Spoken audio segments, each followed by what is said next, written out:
संसद के बजट सत्र के दौरान सदन के अंदर और बाहर नेताओं को आपने हमेशा एक दूसरे पर वार पलटवार करते हुए देखा होगा, लेकिन कई बार ऐसे भी पल देखने को मिल जाते हैं जब ऐसा लगता है कि जो लोग कुछ वक्त पहले एक दूसरे पर हमलावर थे, क्या वो सब कुछ छलावा था।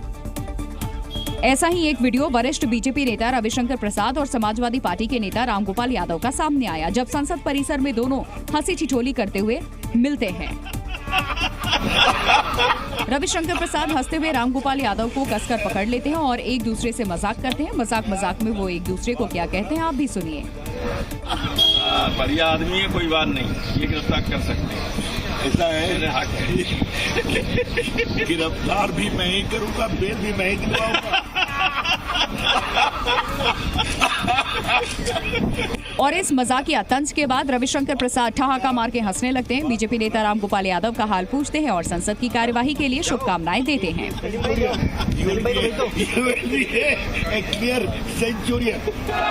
दरअसल बजट सत्र चल रहा है और संसद की कार्यवाही के दौरान खूब गर्मा गर्मी देखने को मिली। लोकसभा में अमेरिका से वापस आए भारतीयों के मुद्दे पर विपक्ष हंगामा कर रहा है, तो वहीं दूसरी तरफ संसद के बाहर नेता एक दूसरे से मुलाकात करते नजर आ रहे हैं।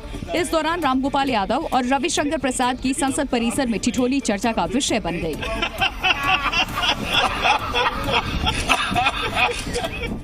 बांग्लादेश की यूनुस सरकार में इस्लामिक कट्टरपंथी अपनी हरकतों से बाज नहीं आ रहे। कट्टरपंथी महिलाओं को चुन चुन कर टारगेट कर रहे हैं, उनके घर उजाड़े जा रहे हैं और यूनुस सरकार सिर्फ तमाशा देख रही है।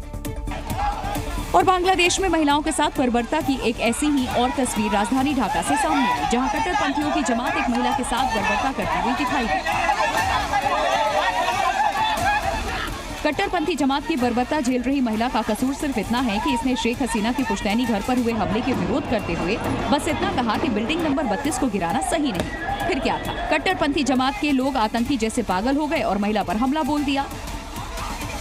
कट्टरपंथियों ने महिला को बीच सड़क पर घेर लिया, उसे जमीन पर पटका और लात घूंसों की बरसात करने लगे। भीड़ से अपनी जान बचाने के लिए गुहार लगाती रही, लेकिन कट्टरपंथी जैसे बर्बरता की सारी हदें पार करने को आमादा थे। महिला के साथ छात्रों के भेष में आई कट्टरपंथियों की भीड़ की बर्बरता यहीं नहीं रुकी। उन्होंने मारपीट के बाद महिला को बीच सड़क पर खड़ा कर दिया और उसकी आंखों में मिट्टी फेंकने लगे। उपद्रवियों का जब इतने से भी मन नहीं भरा तो वो महिला के घर पहुंचे और जमकर पथराव किया। जहां एक तरफ बांग्लादेश में महिलाओं को कट्टरपंथी निशाना बना रहे हैं, वहीं भारत में महिलाओं को कितने सम्मान से देखा जाता है, ये पाकिस्तान से भारत आई सीमा हैदर से सुनिए। भारत देश में जितना बेटी को, बहू को और महिला को मान सम्मान दिया जाता है, दुनिया में किसी देश में कहीं पे भी उतना बेटी को मान सम्मान, बहू को उतना मान सम्मान नहीं मिलता। मध्य प्रदेश की राजधानी भोपाल के मोती नगर इलाके में अवैध कब्जे के खिलाफ अब बुलडोजर कार्रवाई होगी। करीब 491 दुकानें और मकान को ढहाया जाएगा, लेकिन इस बुलडोजर एक्शन से पहले ही इसका पुरजोर विरोध शुरू हो गया है। और मोती नगर इलाके के रहने वाले लोगों ने इस बुलडोजर एक्शन को गलत बताया। इस इलाके के लोगों का कहना है कि वो यहाँ सालों से रह रहे हैं, अगर उन्हें यहाँ से उजाड़ा गया तो वो कहाँ जाएंगे। आज 15-20 दिन हो गए घर में बैठे हैं, अब ये सब भागा दौड़ी में लगे हैं तो कहाँ जाएंगे बताओ। निगम ये कह रही है कि अपना यहाँ से मैं आ रहा हूँ जी, तो 3 दिन में हम कहाँ जाएंगे। लोगों के विरोध को देखते हुए फिलहाल कार्रवाई तो टाल दी गई, लेकिन इन सब के बीच ये दावा किया गया कि ये जमीन वक्फ बोर्ड की है और इस इलाके में कई जगह वक्फ बोर्ड भी दिखाई दिए। ये आप देख लेंगे, ये बोर्ड नजर आ रहा है। ये जो कह रहे थे कि औकाफ की जमीन है, तो औकाफ का ये हमें तंबू मिल गया है। ये बोर्ड आप देख लीजिए, और यहाँ पर रेलवे की ये परिधि है। बस नगर निगम का दावा है कि ये पूरा इलाके रेलवे की जमीन पर बसा है, जिसे हटाने के लिए प्रशासन ने नोटिस भी जारी किया, लेकिन लोगों का कहना है उनके पास इसके दस्तावेज हैं जो नगर निगम ने ही बनाए हैं। ये लाइसेंस है 1983 का, अच्छा, जो नगर निगम द्वारा हम लोग को दिया गया था। दरअसल गुरुवार को अल्टीमेटम का आखिरी दिन था, लेकिन विरोध को देखते हुए इलाके के लोगों को शुक्रवार की ओर मोहलत दी गई। अगर मुर्दों को इंसाफ दिलाने के लिए जिंदा लोग धरने पर बैठे तो ये बात सुनकर ही अजीब लगती है, लेकिन यह हकीकत है। कुछ ऐसा ही मामला बिहार के नालंदा जिले से सामने आया है, जहां हिंदुओं के श्मशान घाट पर मुस्लिमों के कब्जे के बाद यहां रह रहे हिंदू लोग धरने पर बैठ गए और श्मशान से मुस्लिमों का कब्जा हटाने की मांग करने लगे। मामला इमादपुर इलाके का बताया जा रहा है। यहां धरने पर बैठी श्मशान बचाओ आंदोलन समिति का आरोप है, श्मशान के चारों ओर जमीन मुस्लिमों और भूमाफियाओं की मदद से कब्जा कर लिया है और यहां गलत तरीके से लोगों को बसाया जा रहा है। अब 15-20 साल से इधर वहाँ पर इतना मुस्लिम आबादी हो गया है, काफी आबादी घना हो गया है कि मुस्लिम के दबंगता के कारण, यानी कुछ ही मुस्लिम दबंग लोग हैं, माफिया, भूमि माफिया लोग, जो जमीन को 2 एकड़ 17 डिसमिल में 1 एकड़ लगभग खरीद बिक्री कर दिया है।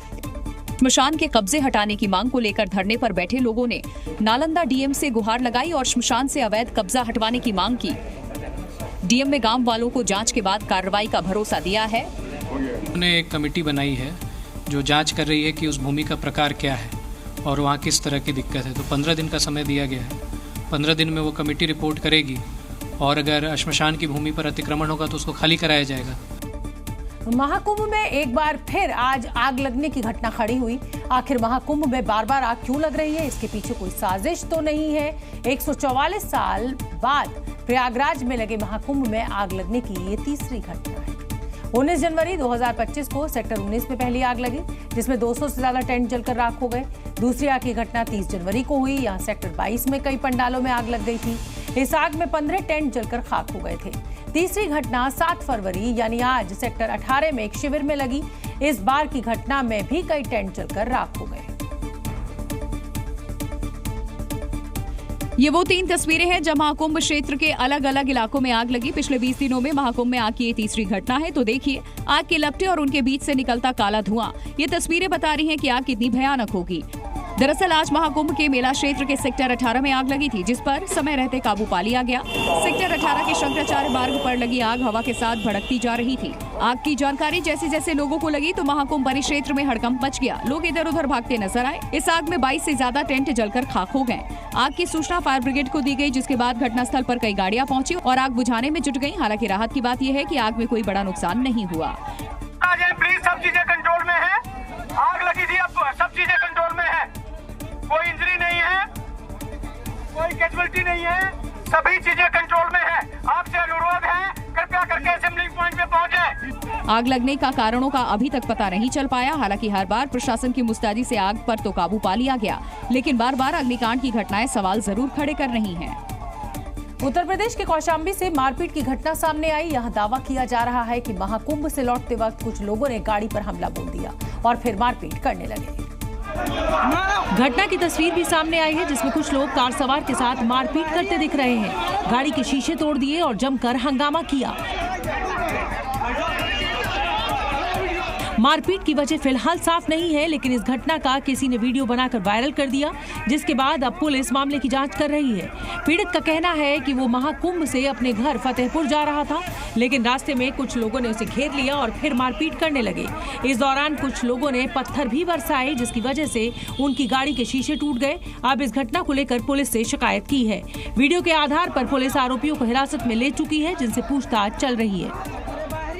मथुरा के वृंदावन में संत प्रेमानंद महाराज की हर रोज देर रात होने वाली पदयात्रा को रोक दिया गया है। प्रेमानंद महाराज के अनुयायी यात्रा रोके जाने की वजह से उनके खराब स्वास्थ्य को बता रहे हैं। हालांकि वृंदावन के स्थानीय नागरिकों ने भी पदयात्रा का विरोध किया है।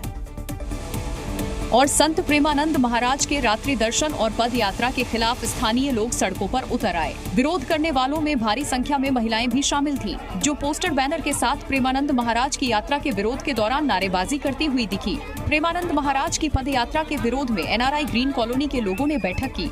बैठक के दौरान संत प्रेमानंद महाराज के कुछ अनुयायी वहां पहुंच गए और विरोध कर रहे लोगों से बहस करने लगे। स्थानीय लोगों का आरोप है कि प्रेमानंद महाराज के रात्रि दर्शन और पदयात्रा के दौरान तेज म्यूजिक बजाने और आतिशबाजी से उन्हें परेशानी का सामना करना पड़ता है। रंगोली बनाना, ढोल नगाड़े निकलने और मोर भी नाच रहे हैं और ये इनका 2:30 बजे निकलते हैं, बट 11:30 बजे से शुरू हो जाता है और किसी को अगर 12 बजे या 11 बजे आना हो तो घुसने नहीं देते हैं। हालांकि राधा कैलीकुंज आश्रम की तरफ से बयान जारी कर प्रेमानंद महाराज की यात्रा रोके जाने के पीछे उनकी तबीयत का हवाला दिया गया। वहीं कहा यह भी जा रहा है कि स्थानीय लोगों की परेशानी को देखते हुए संत प्रेमानंद महाराज खुद अपनी पदयात्रा रोकने का फैसला लिया है।